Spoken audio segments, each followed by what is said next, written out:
ano era 2008. Fim de ano, dezembro. Época de Natal, ceia, peru, farofa, aquela coisa toda que todo mundo passa.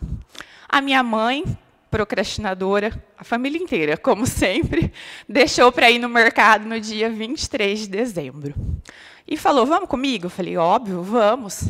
Fomos no nosso prêmio, ano 86. Vocês já viram um prêmio? É um carro, gente. Hoje em dia ele anda meio sumido, mas é um carro. É um carro, é um Uno daqueles quadradinhos, sem bunda. E ele era um prêmio verde. Bom, fomos no nosso carro, chegamos no mercado, descemos. Enquanto passamos horas lá dentro fazendo compra, porque aquelas filas quilométricas, começou uma chuva. Mas uma chuva daquelas típicas de dezembro. E aquela chuva... Choveu, choveu, choveu, a gente ainda lá dentro do mercado, saímos tranquilos, colocamos compras no carro e voltávamos para casa. Quando, de repente, nos deparamos com uma poça imensa. Os carros normais passavam tranquilamente pela poça. Ué, Aline, mas o prêmio não era um carro normal? Mais ou menos, ele não era prova d'água. Cada vez que ele passava numa poça, algumas vezes ele passava ileso e outras ele parava. Molhava um tal de distribuidor e ele ficava ali, parado, enquanto esse distribuidor não secasse. Só que estávamos no meio da avenida, então não tínhamos opção. Tínhamos que passar, não poderia ficar ali parado. Entregamos, para a sorte, e fomos. Quando a gente estava no meio da poça, como era esperado, o prêmio parou. Nesse momento que o prêmio parou, eu fiquei muito nervosa, muito brava, porque não era a primeira vez que aquilo acontecia. E aí eu comecei a bater no volante e falar, que raiva desse carro, não quero mais esse carro, queria ter um carro que prestasse, queria sair dessa vida. Enquanto eu estava ali reclamando e batendo no volante, passou um carro e me deu um banho de lama, de água, de tudo que vocês imaginarem. Molhou meu cabelo, minha roupa, o carro, meu rosto, molhou tudo. Eu que já estava nervosa, fiquei ainda mais nervosa. E comecei a chorar ainda mais. E aí eu chorava e batia, chorava e batia. E minha mãe falava para mim, Aline, fecha logo esse vidro antes que você tome outro banho. E aí eu chorando e fechando o vidro, porque antes que eu tomasse outro banho. Mas aí nesse momento eu já me acalmei um pouco e falei para ela, eu não quero mais ter que passar por isso. Essa é uma dentre outras várias histórias que eu pensava que eu não queria mais passar por aquilo. Eu desejava do fundo da alma não ter mais que passar por aquilo. Por exemplo, eu não gostaria mais de ter que ver a minha mãe trabalhando em 2 empregos, eu não queria mais ver o meu pai pegando lavagem para tratar de porco, eu não queria mais ter que comer McDonald's uma vez por ano. Eu queria poder comer McDonald's quando eu quisesse. A minha família, como vocês podem perceber, né, por essas pequenas histórias, e eu podia ficar aqui horas falando outras histórias, foi uma família com muita dificuldade financeira. E eu digo que eu só tenho noção do tamanho da dificuldade que a gente tinha hoje, né, que as coisas melhoraram. Mas, na época, a minha mãe comprava uma cartela de iogurte, aqueles que vêm 6, e ela dividia 3 para mim, 3 para o meu irmão, e tinha que durar um mês. E era uma briga aquilo, né? Porque um queria pegar o do outro, enfim. E tinha que durar um mês aqueles 3 iogurtes. Eu morei numa casa que não tinha piso, ela só tinha... Não é que ela não tinha piso, ela só tinha cimento, até aos 23 anos de idade. Né? Na verdade, quando eu mudei para essa casa com 6 anos, ela não tinha nem vidro nas portas, chovia mais dentro do que fora. Mas, enfim, então, eram situações, né, apesar da minha família ter essa dificuldade financeira, a gente era feliz. Né? Só que faltava esse conforto, eu ficava com muito pesar de ver o meu pai e minha mãe naquela luta, e eu e meu irmão, eles não conseguirem dar tudo o que eu e meu irmão queríamos, mas éramos felizes. Mas antes nossos problemas fossem só financeiro. E eu digo que às vezes esse é o menor dos nossos problemas, né? A vida é muito criativa, para não dizer muito dura, e nos prega peças. Coisas pelas quais nós nunca imaginamos passar. E a primeira grande rasteira que eu levei da vida foi a morte da minha avó. quando eu tinha 15 anos. A morte da minha avó mexeu muito comigo, porque ela morava com a gente, então foi a primeira vez que eu perdi alguém muito próximo, e ela cuidava de mim e do meu irmão para minha mãe trabalhar. Além disso, teve outras passagens, mas a morte da minha avó me marcou bastante, porque, como eu disse, foi o primeiro grande tombo. E nesses momentos, assim como no prêmio, eu chorava, chorava, chorava, mas eu sempre pensava, tá bom, não adianta eu ficar aqui chorando. O que eu posso fazer com isso agora? E essas histórias que eu estou contando, eu não sou uma pessoa especial. E eu tenho certeza que todos vocês já passaram por alguma situação difícil na vida. Pelo menos nisso, a vida é democrática. Problemas todos temos. Uns maiores, outros menores, sejam financeiros ou não, mas problemas todos temos. Mas o que eu sempre tive para mim é que, independente do problema que eu estivesse passando, eu sempre tinha responsabilidade sobre a forma como agir com esse problema. Por exemplo, na morte da minha avó, eu não tinha o que fazer. Eu só podia rezar por ela e entender que a vida era assim. Mas, no caso da minha dificuldade financeira, eu sabia que aquilo poderia depender de mim. Então, eu acredito que temos responsabilidade sobre a forma como nós agimos aos eventos que nos ocorrem, seja os que nós podemos mudar ou os que nós não podemos mudar. E eu acho que isso é uma decisão. Trata-se de uma decisão. Sejam decisões para mudar as coisas que você pode ou decisões para lidar e aceitar as coisas com que você não pode, não estão sob o seu controle, né? Um exemplo disso, eu penso, se alguém bate no seu carro, ali fora, desde que você não tenha feito barbeiragem, esteja certo, você não tem culpa. Mas a forma como você desce do carro para negociar com a pessoa, o que vai ser feito a partir dali, já é responsabilidade totalmente sua, como você vai reagir a esse evento.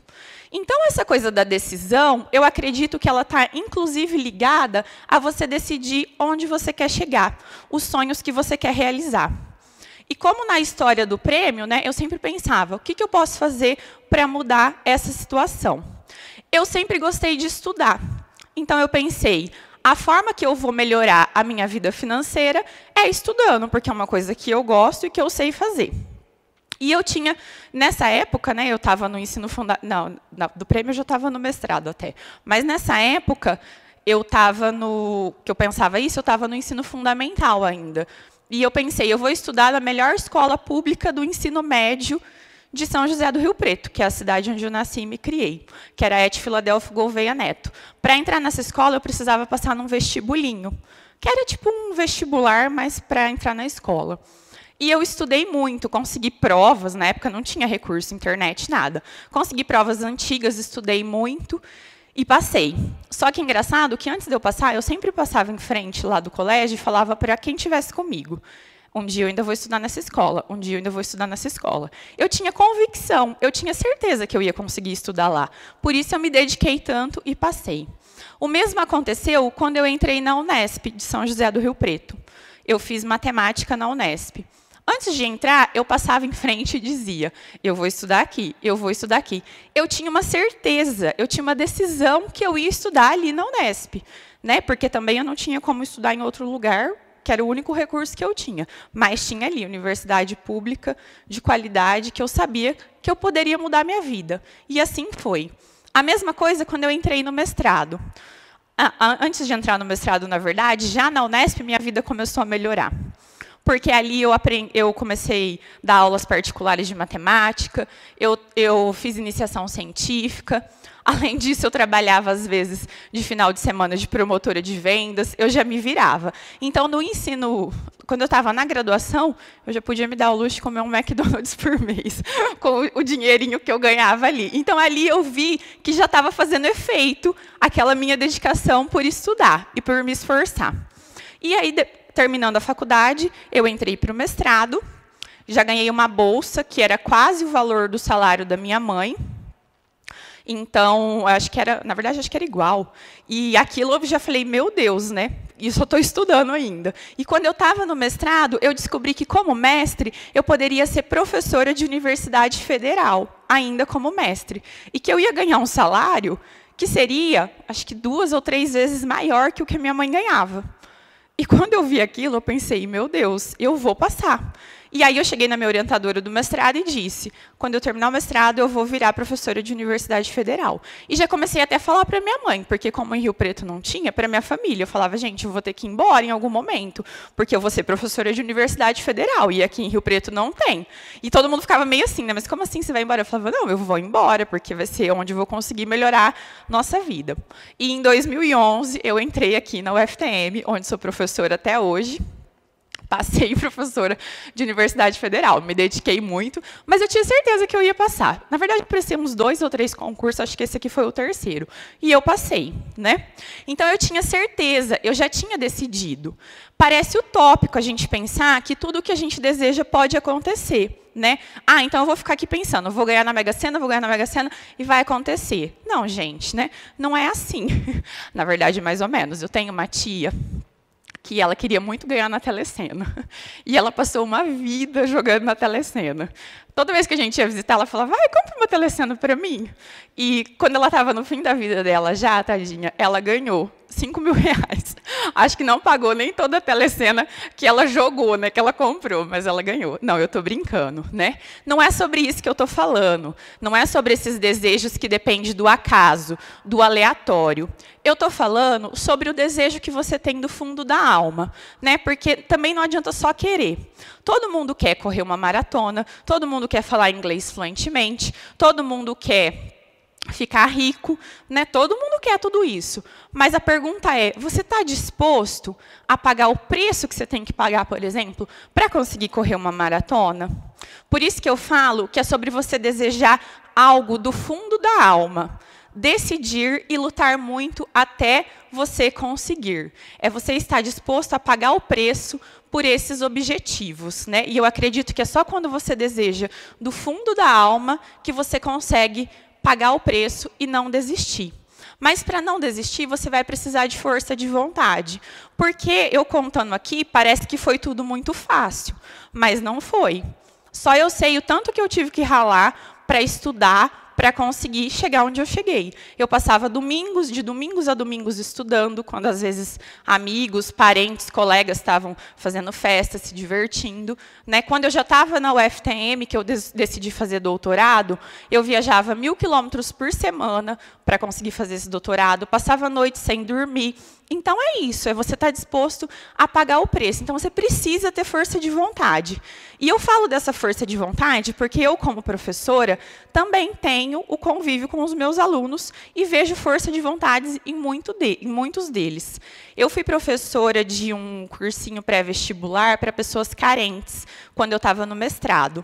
E eu vi a garra daqueles alunos. Eles sabiam que a vida deles dependia de passar naquele vestibular para melhorar. Então, eu via muito essa garra. E também vejo, às vezes, essa garra em alguns alunos meus cotistas, né? Eles se esforçam demais, porque eles sabem que aquele curso, que se eles terminarem aquela graduação bem, aquilo pode mudar a vida deles. Então, eu acho que esse desejo de mudar, ele é sustentado por essa força de vontade.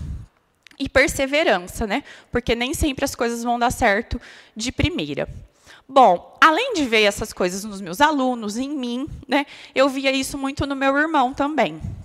O meu irmão, ele, ao contrário de mim, ele não gostava de estudar. E ele não tinha o menor talento para estudar também. Então, ele ajudava meu pai lá com os porcos, na roça, né? Só que ele era uma pessoa de muita garra também. Acordava às 6 horas da manhã, 5 horas da manhã, trabalhava do que precisasse, de tratorista, então ele tinha muita garra. Mas ele não gostava de estudar. E quando eu entrei aqui na UFTM, em 2011, ele gostava muito de cantar. Ele aprendeu a cantar sozinho, tocar violão sozinho, ele gostava muito. E quando eu entrei aqui em 2011, ele resolveu que ele ia fazer uma dupla sertaneja. Arrumou um amigo dele lá, que também cantava, e começaram essa dupla. E então, o que acontecia? Todos os finais de semana, eu vinha com o meu carro, que já era um Palio, já tínhamos melhorado. Eu saía com o meu Palio daqui de Uberaba, ia para São José do Rio Preto, chegava lá sexta-noite, sexta-tarde, ele colocava os equipamentos nesse carro e ele fazia shows no final de semana. E no domingo ele me devolvia o carro e eu voltava, né? Eu acho que uma vantagem dos meus pais também é que eles nunca podaram os nossos desejos e os nossos sonhos. Se eles achavam que a gente estava desejando do fundo da alma e que a gente Eles viam aquele brilho nos nossos olhos, eles sempre nos incentivaram, mesmo sem entender. Então, com o meu irmão foi da mesma forma. E eu lembro que ainda nessa época, ele me disse, Aline, na época o Jorge Mateus, aquela dupla era muito famosa, e ele me disse, Aline, um dia eu ainda vou ser um cantor, nós vamos ser uma dupla de sucesso igual o Jorge Mateus. Confesso que eu achei ousada a meta dele. Eu achava ele muito bom, ele se dedicava, mas eu pensei, nossa, né? Mas ele tinha certeza daquilo, ele tinha convicção. Ele não sabia quanto tempo ia demorar, mas que ele ia conseguir, ele ia. E realmente ele conseguiu. Para quem não sabe, o meu irmão é o Zé Neto, da dupla Zé Neto e Cristiano, que é uma das duplas que está mais no auge nos dias de hoje. Então, ele também conseguiu com esse desejo e força de vontade. Óbvio que não foi fácil. E a gente que está de perto sabe todos os percalços e a luta que ele teve que fazer para conseguir chegar nisso, né? E aí, olhando todas essas histórias, e várias outras que não dá tempo de eu contar aqui, empiricamente, eu pensei que existem 4 ingredientes para conseguirmos alcançar os nossos objetivos. Empiricamente, porque eu não fiz nenhum estudo científico. Isso foi feito com base na minha experiência. A primeira delas é o desejo. Você tem que desejar do fundo da alma. Olhar para a sua alma e ver lá no fundo o que ela deseja.